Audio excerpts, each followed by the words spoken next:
"I've been demoted at work," he announced somberly upon arriving home. "What?" I nearly spilled my tea in shock. His company's recent poor performance and impending restructuring had hinted at potential personnel changes, but I never anticipated it hitting Scott directly. Nevertheless, I felt it was crucial to stand by him during such trying times as his wife. "Well, perhaps it's just a stroke of bad luck. Times are tough, and I'm also working, so let's not fret," I replied, trying to maintain a cheerful demeanor. "I'm Catherine, 50 years old, currently employed full-time in the back office. I reside with my husband Scott, who is 2 years my senior, our high school sophomore daughter Julia, and my 72-year-old mother-in-law Ethel. While Ethel and I may not always see eye to eye, our interactions are limited to when I'm home since I work outside, so I've chosen not to dwell on it. To my daughter, I advise, your dad is feeling a bit down because of the demotion, but let's try to carry on as usual around him." However, Scott began to unload his frustrations, and as the saying goes, people often vent their frustrations on those closest to them, those they trust the most. And unfortunately, I became the recipient of it all. The following day, while cleaning the hallway on my day off, he passed by and suddenly remarked, "You've put on weight since we got married, haven't you?" "Huh? Well, I'm 50 after all. Even the gynecology pamphlets mention that women tend to gain weight around menopause. But according to my company's health checkup, I'm not overweight," I retorted. Then came his heartless words, "Forget the health checkup. Your figure is too unsightly. You're just being lazy. If you're overweight, I'm embarrassed to be seen with you and your barrel-like figure." His sudden cruelty left me speechless, and as he added, "ugly," before retreating to his room and locking the door, I was left bewildered. What? What's happening all of a sudden? I pinched my own side in disbelief. I can pinch it.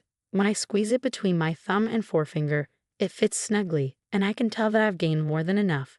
But why now all of a sudden? It felt like an arrow had pierced me unexpectedly, the shock so intense that I even forgot I was holding the magician wiper in my hand, which then slipped and clattered loudly to the hallway floor. From that day onward, Scott's treatment of me grew increasingly harsh. To exacerbate matters, my mother-in-law seemed to have overheard the argument from that weekend and decided to intervene. Then tensions escalated further. As I ascended the stairs with a basket of laundry, intending to hang the clothes, my mother-in-law awaited me not at the bottom, but at the top of the stairs. She would make remarks like, "Oh, how dreadful. If only you weren't so overweight, we could pass each other on the stairs. I wouldn't have to wait here because your obesity restricts the space for both of us." Moreover, during dinner, when I served fried chicken, she'd comment, "Isn't this what's contributing to your weight gain?" and promptly remove my plate. Instead, she'd suggest that only the three of us who weren't overweight should eat. My gynecologist had mentioned that after middle age, one tends to either gain weight or lose it, yet my mother-in-law remained on the thin side. She was as slim as a dried-up tree, but I managed to tolerate her incessant taunts. Such annoyances had become routine, so I had grown somewhat accustomed to them. What truly wounded me, however, was my husband's behavior. Since that incident, Scott ceased speaking to me. There were no expressions of gratitude or compliments, not even when I served him breakfast. He simply ate in silence and then left the table. He would enter and exit the bathroom without uttering a word. Though we still shared the bedroom, he would merely turn his back to me and immerse himself in his smartphone. I couldn't bear being treated as though I were invisible. One night, summoning my courage in the bedroom, I asked, "Is there a reason you're ignoring me?" His response was cold. "Not really, but I prefer not to engage with anyone other than humans." He continued, "I don't want to be associated with a family member who is this overweight. If you truly care about me, you'll shed some pounds." What? His words left me disheartened. But it's inevitable with age. You understand that, don't you? Even though I walk 1.2 miles for my commute, I'm doing my best in my own way. Despite my efforts to combat the weight gain that often comes with aging, he coldly turned his back, dismissing my struggles. "If you're not seeing results, then it's as if you're not trying at all. Don't speak to me anymore." And with that, he truly stopped acknowledging my presence. Meanwhile, my mother-in-law persisted in taunting me about my weight. Whenever meat, fruits, or rice were served, she'd question, "Are you permitted to eat that? Do you realize?" Eventually, I found myself restricted to salads and boiled vegetables. Scott remained silent throughout, merely moving his chopsticks without a word. It seemed my marriage was nearing its end. During my spare moments, I began packing my belongings. If this was the treatment I would receive from Scott, perhaps it was best to disappear altogether. When I confided in my daughter, saying I'm considering moving back to my parents' house, she sympathized. I understand. I witnessed Grandma and Dad always picking on you during meals. It's painful to watch. I'll come with you, Mom. We can stay with your parents and I can still attend high school from there. And now, tomorrow marks the beginning of the demotion I've been anticipating, right after the winter break. Scott approached with a smile, suggesting, let's all have a drink, just this once. Tomorrow, life without subordinates begins for him. I pondered whether he found this situation unbearable. However, by now, I had lost the will to play along. Even his forced smile grated on my nerves. Scott piped up, let's enjoy a nightcap with dinner. I'll whip up some wine spritzers. It might have been the first time he had directly addressed me since the demotion announcement. He continued, Julia can have juice, and I'll fix you a wine spritzer too, Catherine. He then placed the prepared drinks at 3 spots on the table. Odd, why the sudden change? As Scott momentarily turned his back to search for the TV remote, I discreetly sniffed the drink he had poured. What? I detected a faint scent, unmistakably familiar. I knew it from my own culinary endeavors. How could he even think to serve me this? I refused to tolerate it any longer. Between my mother-in-law's constant harassment and my husband's neglect, I had reached my limit. The sight of the wine spritzer pushed me over the edge. Scott, could you please grab the camembert cheese from the fridge? It's from the local dairy farm, and it's absolutely delicious. I'm grateful for this family time. Would you mind fetching it?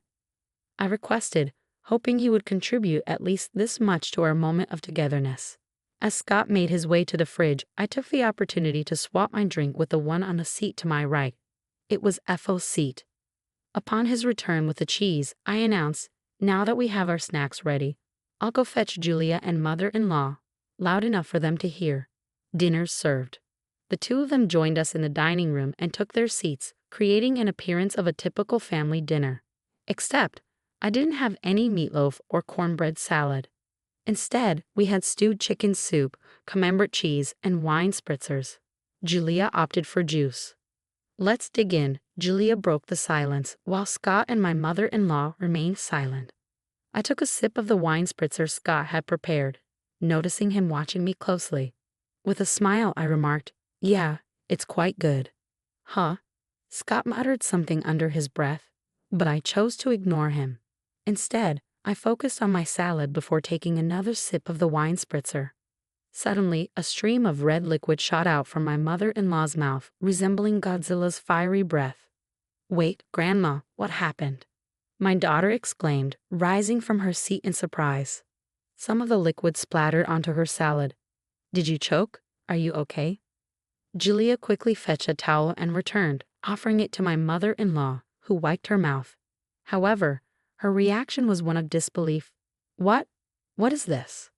Grandma, your mouth, it looks like spicy cod roe, my daughter observed, growing increasingly concerned. Hey you! He put it in my drink. My mother-in-law shrieked, attempting to grab me, but I coldly brushed her hand away. It wasn't me. Scott made it, I stated firmly. This dismissal, coupled with the revelation of Scott's involvement, seemed to stun her. What? My mother-in-law screamed, her lips still stained with sauce, before turning to glare at Scott, who was visibly trembling. Leaning towards him, I exerted some pressure by resting my hand on the table. You thought you could sneak it into the wine spritzer, didn't you?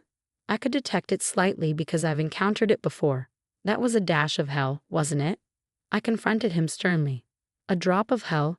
I picked it up at the food fair in Alabama. It might not be as renowned as death sauce, but with its subtle lime undertones, I found it more appealing for its homely flavor, I explained. That hint of lime was what I detected, indicating he had added a significant amount to the drink. My mother-in-law likely didn't notice due to the wine spritzer's aroma, or perhaps she mistook the lime scent for part of the drink's flavor. Regardless, this was an exceptionally malicious prank, incredibly vicious. Wait, Dad did that? Julia's expression was one of disbelief. I actually intended for Catherine to have it, Scott admitted. You should switch it with yours. Even if my mother-in-law is foaming at the mouth, it's out of line. Just because she realized it was meant for me, she wants to pass it off to me. I'm not touching that dangerous concoction, I asserted in a hushed tone, maintaining pressure on Scott. And then I confronted him. Explain why on earth you thought pulling such a stunt was acceptable, I recounted. You were putting on weight, and spicy food can boost metabolism. So I figured I'd give it a try, Scott reasoned. Pathetic. What a lame excuse, I scoffed. Did he truly believe such an explanation would suffice? It was utterly embarrassing. Under pressure, my husband hesitated, shifting his chair back slightly. I'm not crazy. This is a legitimate reason to support your diet. Here, swap your cup with mine and have a taste. I made it for you, he urged. Closing in, I saw him retreat. What are you implying? As the one who prepared it, you should be the one to sample it. Come on. Rising from my seat, I grabbed the cup containing the fiery concoction meant for my mother-in-law and tossed it in front of my husband. Setting it aside, I closed the gap once more. After ignoring me and treating me like I'm invisible for so long, did you honestly expect me to drink something you claimed to make with a smile out of the blue? Did that not occur to you in your empty head? Isn't it all too childish? Come on, taste it as the one who brewed it. Take some responsibility, I asserted, slamming the table. At the sound, my husband, perhaps hoping to evade further confrontation, rose from his chair and stepped back. Amidst the tense silence, a soft voice broke through. Both my husband and I turned to the source. It was our daughter, Julia. She began to speak, her words sounding strained as if she were forcing them out. Taking out your frustration on Mom, who supports you the most when work gets tough, and subjecting her to repeated cruel treatment. It's like a childish prank. I might not be supposed to say this to my parents, but it's too immature and unbearable to witness. Our daughter stood up, addressing her father directly. Is it wrong to struggle with weight?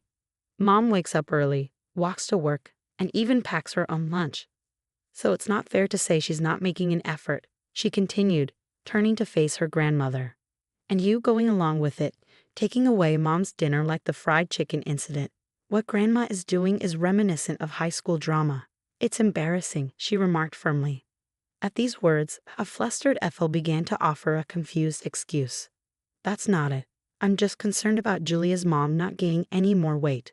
I want her to feel positively about herself in front of her granddaughter. Besides, Ethel, like Julia, is also struggling with weight. But Julia remained resolute. Compassion is about understanding and supporting the other person. It pained me to see Mom's dinner taken away, especially when she looked so upset. That's not compassion. Mom hasn't had any health issues in her checkups, yet taking away her food is just plain mean. Ethel fell silent, and it appeared Julia was finished addressing her for the time being. She turned her attention back to her father. Mom goes to the gynecologist regularly and stays active, yet Dad just brushes her aside because she's gained a bit of weight. What's up with that? His indifference creates such tension in the house. Can't you see it? Even Colonel Sanders and Aunt Stella from the cookie ads are on the plump side. Ever heard of happy weight? If Mom becomes a lovely grandmother like Aunt Stella as she gets older, I'd be overjoyed.